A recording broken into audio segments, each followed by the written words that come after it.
Makanya kita dilatih merendah dalam salat, kita ucapkan Allahu Akbar, Allah yang tinggi. Jadi nggak usah merasa tinggi, punya ilmu biasa aja, di atas kita masih ada orang lain. Harta kaya, jangan dulu tinggi, punya kita itu biasa, punya orang masih di atas kita.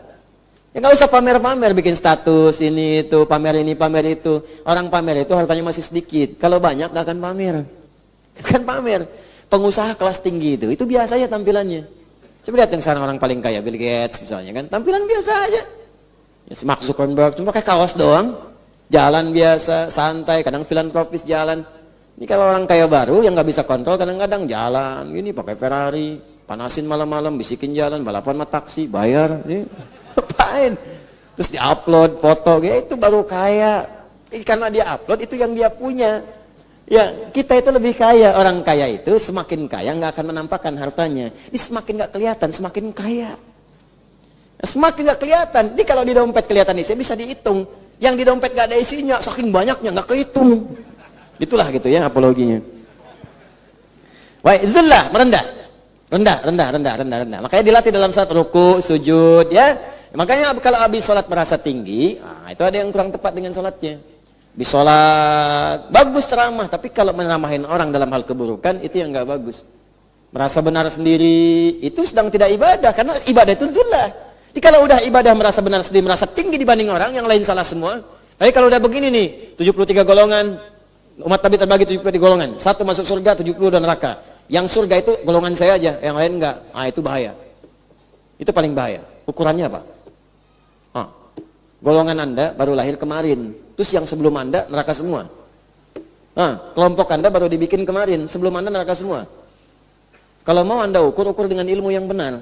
Ukur dengan ilmu, ada ukurannya, ada penjelasannya, ada pilihannya, ada manhajnya, ada madhabnya dan sebagainya. Paham sampai sini? Dzullah, merendah. Kemudian kalau kita terapkan itu dalam konteks ibadah kepada Allah, maka yajma'u kamalal mahabbati wal khudu' wal khauf. Di sini saya berhenti. Sifat dzullah itu bukan sekedar rendah ketika dipakai ibadah. Tapi saat dipraktekkan kepada Allah, sifat rendah itu mengumpulkan 3 sifat sekaligus. 1, mahabbah, cinta. Ini merendah itu sekaligus karena menunjukkan kecintaan kita kepada Allah Subhanahu wa taala. Makanya orang cinta dengan yang belum cinta akan beda perlakuan. Anda ketika cinta dengan pasangan, tuh rasa cinta menggebu. Sebelum Anda menikah, cinta sudah memuncak. Ya pasangan batuk aja pulang dari Kalimantan. Baru batuk dikit tuh. Baru batuk. Ya, habis menikah 3 tahun diimpus-impus belum pulang juga. Batuk pulang. Karena cintanya mengumpul. Sayang kenapa? Batuk aja. Oh enggak, kayaknya ada kenapa-napa deh. Cuma kenapa-napa pesen tiket batuk doang. Sayang kenapa? Alhamdulillah. Rahmukallah gitu kan. Gitu. Itu begitu tuh kalau sudah mengumpul. Dan patuh, dzullah patuh, cinta itu patuh. Makanya orang-orang yang senang cinta, apa yang dicintai pasangan diikutin sayang. Sebelum menikah nggak senang kucing, ya pasangan cinta kucing, ikut cinta kucing, ya kan? Pasangan cinta ayam, ikut cinta ayam, ya kan? Ya pasangan cinta monyet ikut, ya gitulah ini. Diikutin tuh. Jadi kalau Anda benar-benar dzullah kepada Allah, mahabbah datang. Di apa yang disukai Allah, itu yang Anda sukai. Allah cinta dengan kejujuran, Anda akan jujur. Allah cinta kebersihan, Anda akan bersih. Makanya ahli ibadah itu pasti bersih. Karena itu sebelum ibadah ada taharah namanya. Ada nazafah, ada taharah. Itu beda. Nazafah bersih luarnya, taharah bersih luar dan dalamnya. Di luar kita wudu, kotoran kita bersihkan dalam hati kita. Makanya kalau orang selesai ibadahnya, mahabbahnya muncul. Apa itu mahabbah pertama? Salam. Assalamualaikum. Salam itu damai, cinta, tenang, nyaman. Assalamualaikum warahmatullah. Assalamualaikum warahmatullah. Dipraktikkan dalam hidup, ke tetangga salam, ke teman di kantor salam. Mahabbah muncul. Itu.